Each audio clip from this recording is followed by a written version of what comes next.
Hi, good morning guys. So, andito po ako sa Isla de Solong.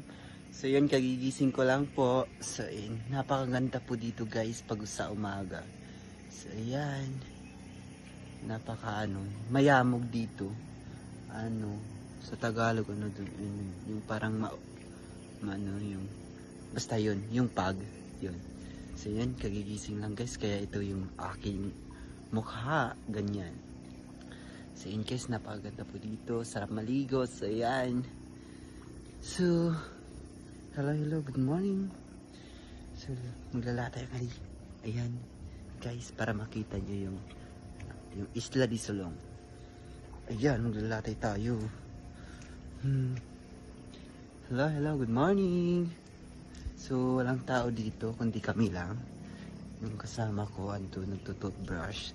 So ako hindi pa ako nakapag-toothbrush guys, pero inuna